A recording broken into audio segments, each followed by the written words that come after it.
Okie dokie. So now we're going to talk about the professional development chapter in the minimum standards, and this is a big one that seems to be very hard to understand for a lot of folks. They've done some cleanup on it to make it a little bit easier to understand, but it's one of those that the more they do to make it easier, the harder it becomes. So it's kind of crazy. The biggest thing to know about professional development is that this is one of the items in the book that is actually written into statute, meaning that it's a state law rather than a standard or regulation. So the only way anything can change in this chapter is through an act of legislation. Licensing does not have the authority to change anything in this chapter unless it goes through an act of legislation. There was Senate Bill 260 and Senate Bill 265 that was passed several years ago that placed all of this in the hands of lawmakers rather than licensing. Now, talking about the hierarchy of government, we know from our economics class that federal laws trump state laws, and then state laws trump local laws. So it goes federal to state, state to local. All right, so for example, back in September of 2016, all of those rule changes that took place in 2016 were federal mandates. A lot of people don't realize that there's federal minimum standards and then there's state minimum standards. People don't realize this because Texas has done an amazing job of just lumping it all in one book. But from time to time, you will see rules that change on a federal level, which then require licensing to make changes. So that's what happened back in 2016, is that there were federal laws that changed. Okay. Other than that, nothing can change in this chapter without our local lawmakers here in Texas. Okay. So looking on page 40, under 1301, you're going to see a breakdown of what all must be included in professional development. It's going to start with an orientation to your program, which must be done within the first 7 days of employment. And all employees have to do that, okay? If I were to make this chart right here, licensing did a great job with this chart. I would add one more column to this. So for example, orientation must be done within the first 7 days of employment. All employees, regardless of their experience and education, must have new hire orientation. And then right here, I would add that there is no rule on whether this is self-instructional or instructor-led. You get to decide what works best for your program on whether it's self-instructional or instructor-led. You also will see that there's no time allotted to orientation. So I get this question quite often. How many hours must my orientation be? Well, there's no rule on that because it's going to be based on your individual program. And it doesn't matter how many hours because that is not counted towards your annual training. It's a completely separate animal. So orientation is the first thing. I'm going to go through this chart and then we'll talk about each one of these. Then we get to 24 hours of pre-service training. And pre-service training is training that new employees receive. Any employee that has less than 2 years experience working in a licensed program. Or any employee that can prove that they have done pre-service training in the past. Okay. Have to do this 24 hours of pre-service training. Again, it's going to tell you 8 hours before they can be counted in child staff ratio, and the remaining 16 hours within the first 90 days. But like I mentioned in the personnel webinar, I recommend that you do all 24 hours up front, be done with it. You don't have to worry about it anymore, okay? Again, if I were to add another column to this over here, there is no rule on whether this is self-instructional or instructor-led. You get to decide what is best for your new employees, okay? But it does have to be 24 hours. And then the third item is 24 hours of annual training. These are two separate requirements right here.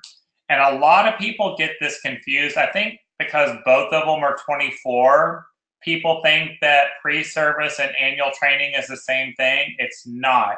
It's two separate animals. Your caregivers get 24 hours of training, and this one, 80% of your 24 hours can be done through self-instructional training. The other 20% has to be instructor-led. And no more than 3 hours can be through self-study. That's where all of those crazy rules come from. All right. The fourth little animal you have here is CPR and first aid training. We'll talk about that here in just a little bit. It's kind of a tricky one, but it is completely separate from orientation, pre-service, and annual training. And then our fifth little animal is transportation safety training. And that is for any employee who is involved in transporting children. All right. Same thing, no rule on self-instructional or instructor-led. All right. And it has to be 2 hours. So those are your 5 pieces of professional development. So let's go back to number 1 and talk about orientation. What all must be included in your orientation? You can see on page 40 and page 41 all of the topics that must be included in your orientation. And all of these topics are specific to your organization. So with the exception of an overview of minimum standards, that's pretty cut and dry right there. But just look at how much time we have spent going over minimum standards. It's going to take you time to do this with your folks as well. Now, your operating policies, your discipline and guidance policies, your policies on release of children, that's going to be very specific to your school. Then you're going to see your child abuse and neglect needs to be included in orientation. Your overview of how to handle emergencies, including your emergency preparedness plan, needs to be gone over in orientation. And again, this is going to be very specific to your school. It's very difficult for me to do a training on emergency preparedness plans because every building is going to be different. And how you evacuate your children and where you take them to and where you shelter them is going to be different for every center out there. So I can kind of give you a base, but it's up to you to fill in the blanks with your center-specific stuff. All right. Same thing with location and use of fire extinguishers and first aid equipment. I don't know where those are located in your school, so you're going to have to fill in the blanks and apply that with your people. You are going to see that after September of 2016, you have to cover these 5 additional topics in your orientation.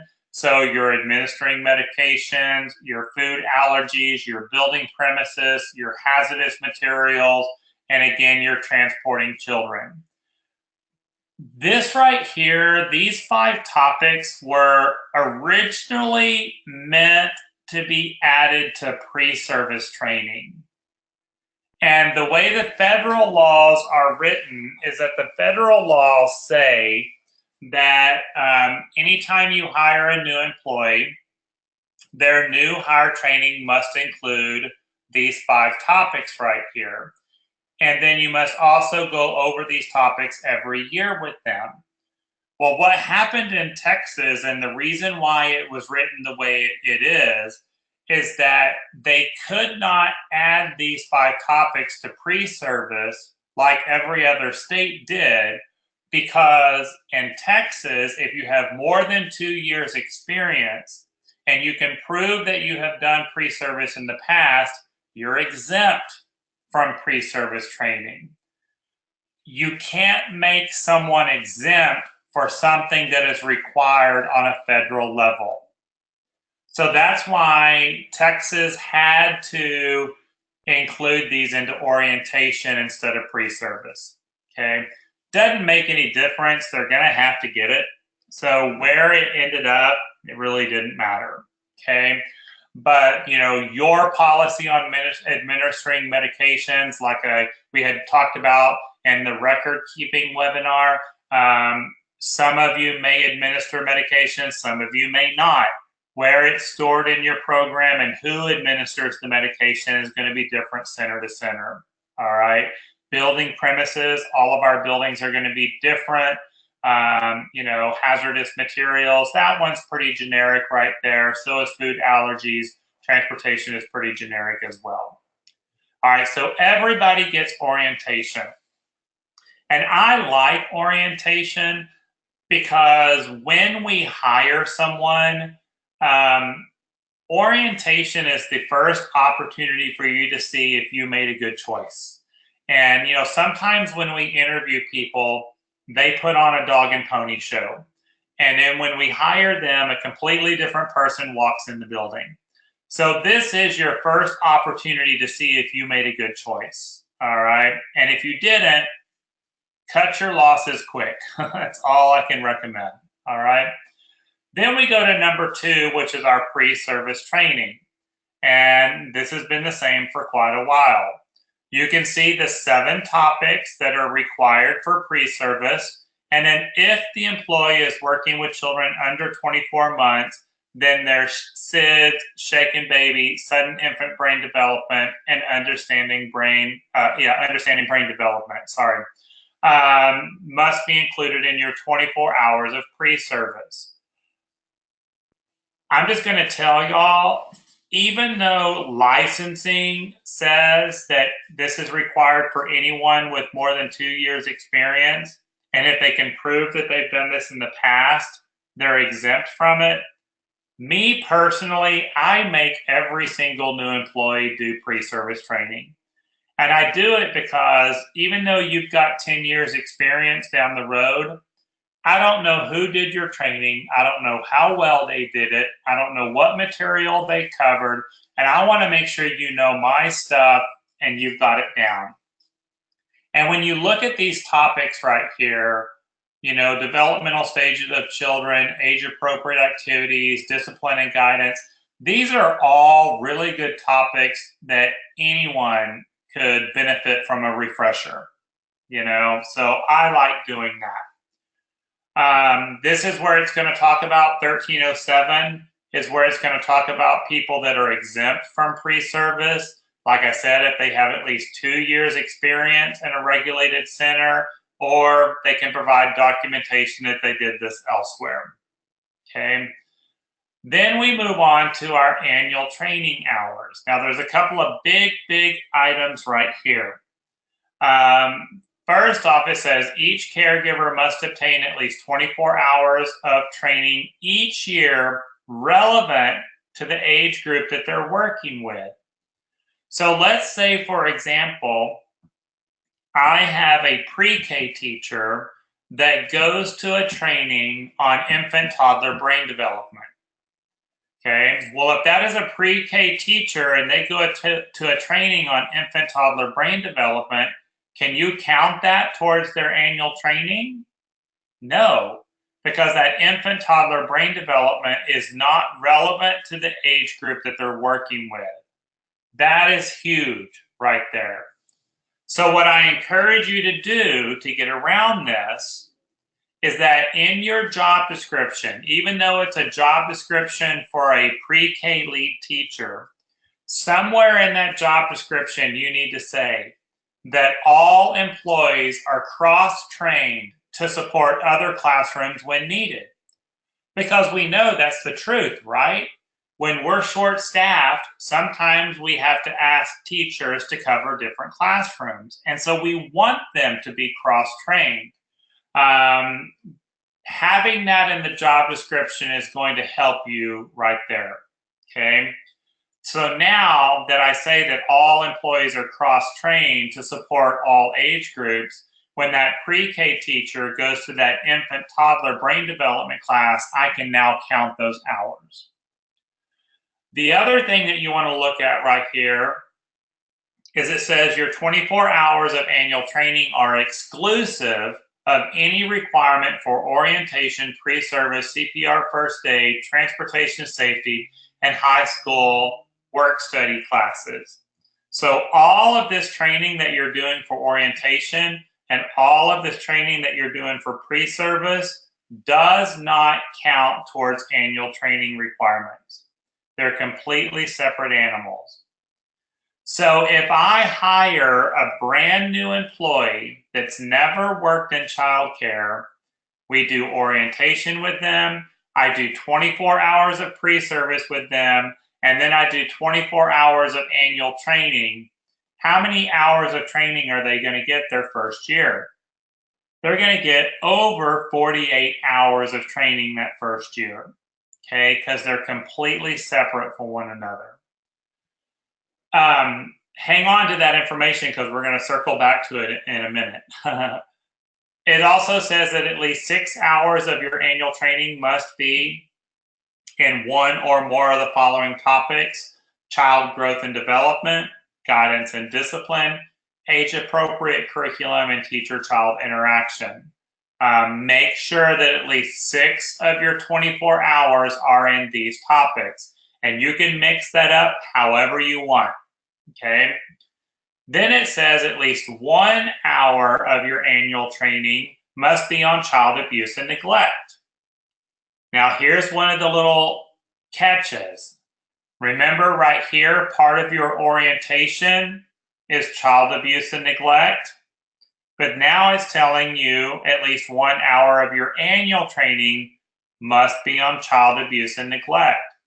But then B as in boy tells you that any training that is done as part of orientation is exclusive of annual training. Uh-oh. So how many times is your employees, how many times are they going to get training on child abuse and neglect during their first year? They're going to get this topic twice in their first year. Once in new hire orientation, and then as part of annual training. Do y'all see that? All right. Then we go on to caregivers working with children younger than 24 months. At least 1 hour of their annual training must be in shaken baby syndrome, including abusive head trauma, SIDS, and understanding brain development. Now, same thing. All of these topics are also covered in your pre-service training right here under 1305B. But again, under 1309B, any training that is part of pre-service is exclusive of annual training. So how many times are your infant toddler teachers going to get SIDS and shaken baby that first year? They're going to get it twice. Once in pre-service and once in annual training. All right. Then we move on to F as in Frank. And it says, even though there are no clock hour requirements for the topics in this subsection, the annual training must also include emergency preparedness, communicable diseases, including immunizations, medications, food allergies, building premises, and hazardous materials. It doesn't matter how long these are, but they have to be included in your annual training somewhere. So whether they're 30-minute classes, 1 hour classes, 2 hour classes, it doesn't matter. You can count the hours, but they've got to be included. However, once again, orientation, you're going to notice some of the same topics: medication, food allergies, building premises, hazardous materials are all listed under orientation. Now they're also listed under annual training. Just like child abuse, just like SIDS, your people are going to get these topics twice in their first year and then every year after. Okay, that's just the way it's written. Okay, I didn't write the rules, I just teach them. Okay, now they are very important topics and we want to make sure your people get this, but it's a lot. All right. Then G as in George, it's going to tell you that the remaining annual trainings can be in any of these topics listed under G. You know, you get to mix and match these however you want. I do want to point out that number 7 says anything professional development, and number 8, any topics relevant to the age group they're working with. That right there kind of makes this a wide open ball game. Okay, so you can add the rest of those hours in there however you want. All right. Then we go on to our director. And then the director must get 30 hours of training each year. Same thing, it must be relevant to the age group that you're working with in your center. So if your program, this is the one exception to the caregiver thing. If your program does not accept infants and you go to a training on infant brain development, you can't count that one because there's no cross training going on there. You don't provide care for infants. All right. Everything else you're good on. Same thing, any training that's part of orientation, pre-service, CPR, first aid. Oops, come back. Sorry. Are exclusive of their annual training. So it's kind of the same thing we just talked about. All right. 6 hours of the director training must be in, we added a separate topic here: child growth and development, guidance and discipline, age appropriate curriculum, teacher child interaction, and then they added special needs. Again, you can mix this up however you want, but at least 6 hours of your 30 hours have to be in one or more of the following topics. Same thing as caregivers, at least 1 hour of your training must also be in child abuse and neglect. Also, 1 hour of your training must be in SIDS, shaken baby, understanding infant brain development. Same thing as the caregivers. You must include your emergency preparedness, immunizations, medications, food allergies, building premises, hazardous waste, somewhere in your 24 hours. It doesn't matter how long it takes you to cover those topics. They just have to be covered every year. And then G as in George is where it gets a little different. It says a director with 5 or fewer years of experience must get at least 6 hours of annual training in management techniques, leadership, and staff supervision. If you've been a director for more than 5 years, then you only need 3 hours of annual training in management techniques, leadership, and staff supervision. So this is where I get the question, why do caregivers only need 24 hours, but directors need 30? Well, when we come back to G1, a director with 5 or fewer years experience must have at least 6 hours of training in management techniques, leadership, and staff supervision. What is 24 plus 6? 30. That's where the 30 comes from. Because you'll see right here under H, the remainder of the 30 hours is the same training your caregivers get. This is one of I have a list, I have a training that I do called the top 10 misunderstood standards in the book. And this is one of those top 10 most misunderstood standards. I get calls from people all the time that say, hey, Tim, I'm a director and I need 30 hours of management training. And I'm like, nope, no, you don't. Yeah, that's what licensing says. Licensing says I need 30 hours of management training. Nope, you need, and my next question is, how long have you been a director? If you've been a director for 5 or fewer years, you only need 6 hours of management training. If you've been a director for more than 5 years, you only need 3 hours of management training. The rest of your training is the same training as your teachers, okay? That way you can hold them accountable. You can learn as they learn. It makes sense to me, all right? It says that, you know, same thing, you can get your hours from CEUs from the same sources as your caregivers. If you are giving a training, you cannot receive hours if you are presenting a training. You're not learning any new information when you're presenting. And then also no more than 80% of your training hours can be, or no more than 80% can be done through self-instructional material. And then same thing with the 3 hours of self-study rule, okay? We talked about that in our webinar on definitions. Instructor-led training is anytime there's an opportunity for interaction with the instructor.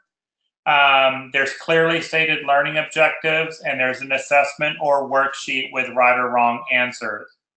Self-instructional training is when they do the training on their own, but there's a worksheet with right or wrong answers, there's learning objectives, and a certificate is provided for you. Self-instructional training is when no worksheet, no test, no certificate is provided. That's what's limited to 3 hours. All right. When must training be received?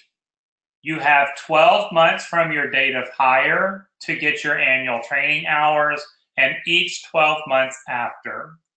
So training hours are calculated from hire date to anniversary date and each anniversary date after, okay?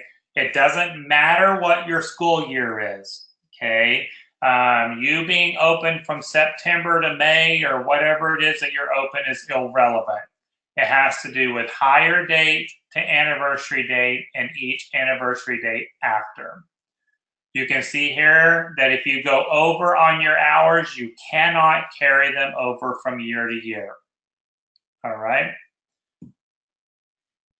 Page 46 is going to go over your first aid and CPR. This is another one of those most misunderstood items right here. It says 1 caregiver per group of children must have current training in first aid. Then it says 1 caregiver or employee per center must have CPR. Okay, and then the CPR must meet the American Heart Association guidelines, et cetera, et cetera. Now, most of us require all of our employees to do CPR and first aid training, because to me, that just makes sense. Same thing with SIDS and shaken baby and transportation safety. If I'm short-staffed and I'm having to shuffle people around and ask people to work late, I don't want to have to worry about who has CPR and who doesn't, who has SIDS and who doesn't. I just make everybody do it, okay? And remember, on page 7, you have a right to exceed anything in this book. To me, that's just smart. D as in dog, I do want to point out, CPR training must not be done through self-instructional training. You must do CPR instructor-led. And again, makes sense. You cannot practice compressions and breathing on a computer screen, okay? You've got to have the mannequin to do that. So keep that in mind right there. You know, I operate several locations myself. I probably get an advertisement a month from someone advertising online CPR and first aid. Just know that CPR does not count. All right, licensing will not accept that.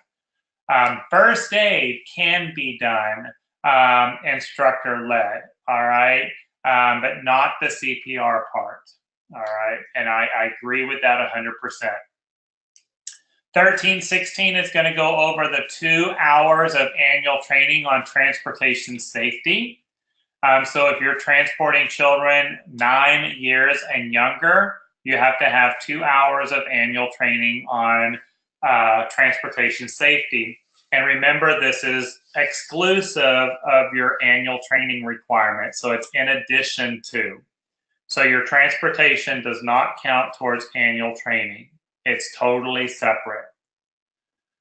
All right, 1317 is a big one. Must the training that my caregivers receive meet certain criteria? Yes, there are 7 different criteria that needs to be met. The biggest one is that any training that is done with your people, the trainer needs to be registered with the Texas Training Registry. Okay, so you want to look for that training registry number. That's not the only thing, though. Or they can be an instructor who teaches higher education, or they can be an employee of a state agency, or they can be a physician, psychologist, licensed counselor, etc. Or they can be a person who has recognized credentials or possesses documented knowledge of what they're teaching, or a director who is in good standing with child care licensing. You can train your own staff.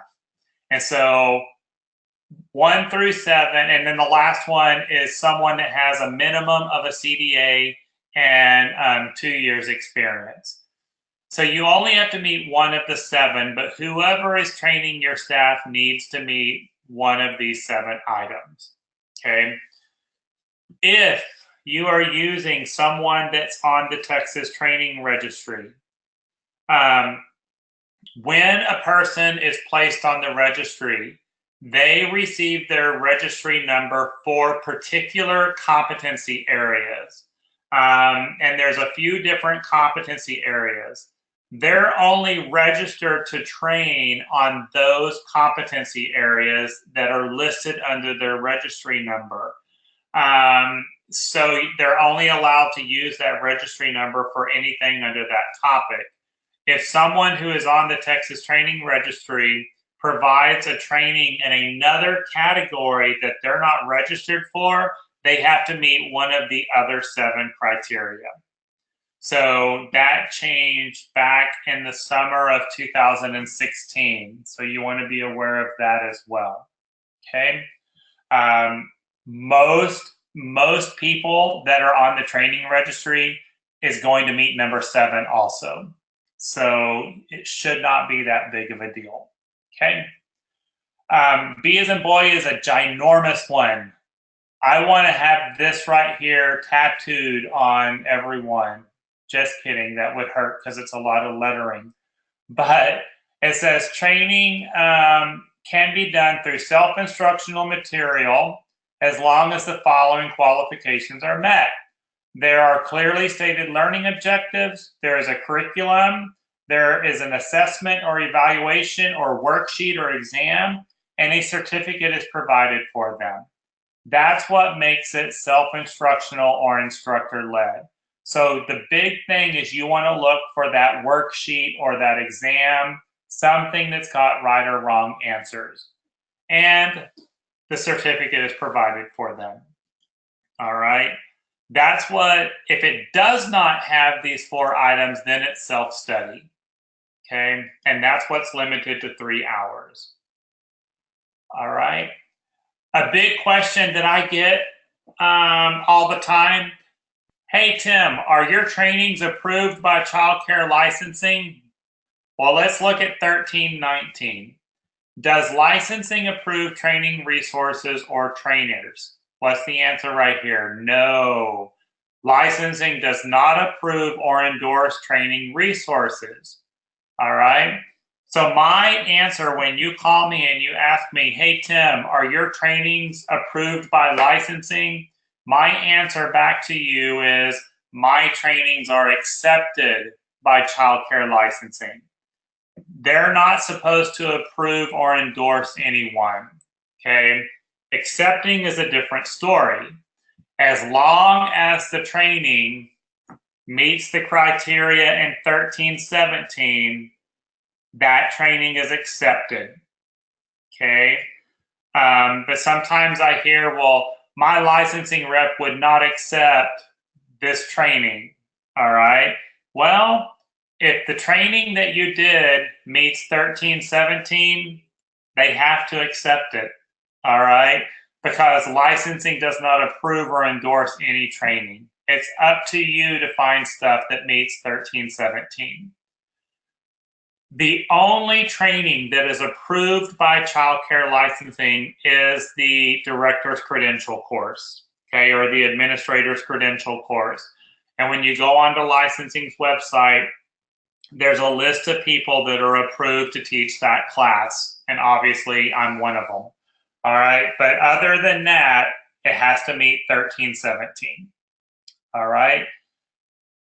The other thing I want to point out on this one, and you're going to see this in 3 different places, the participants receive an original documentation of completion.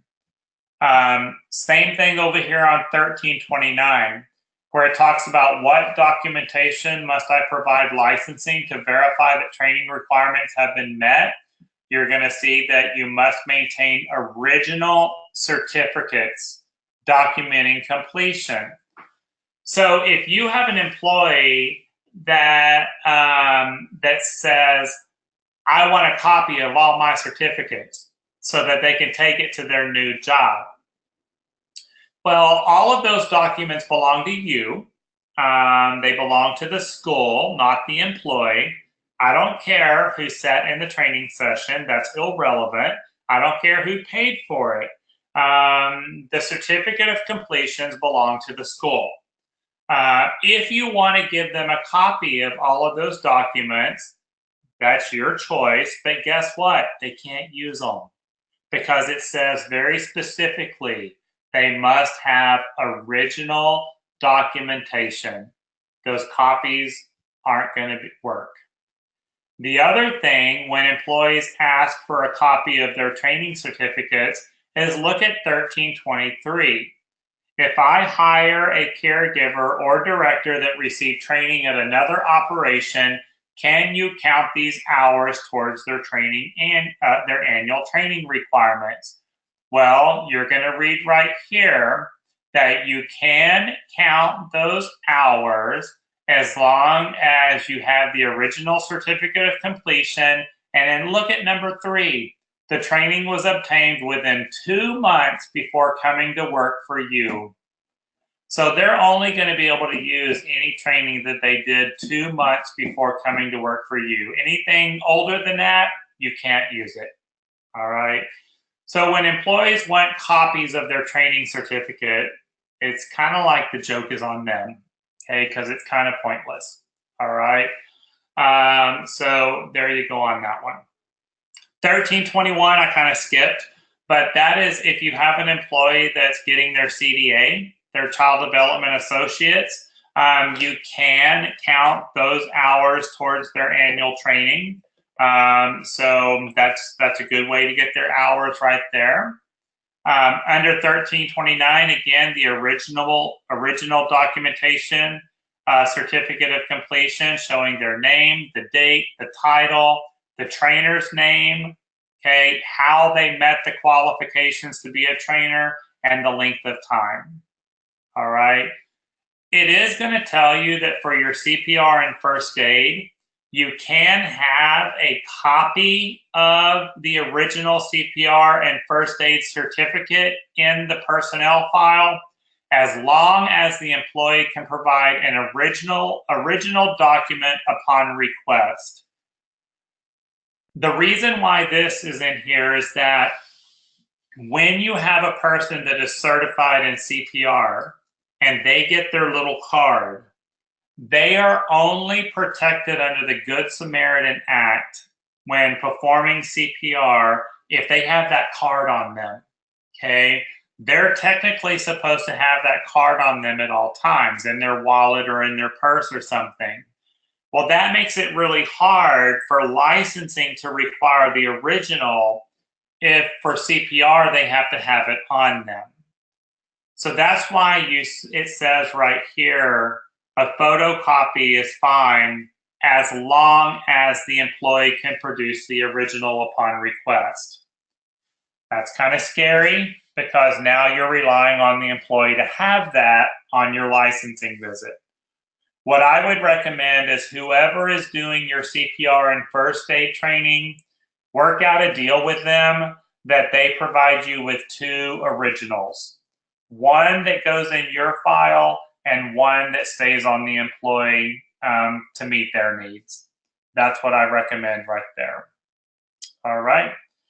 All right, so that is our chapter on professional development. Hopefully that was easy to understand for you.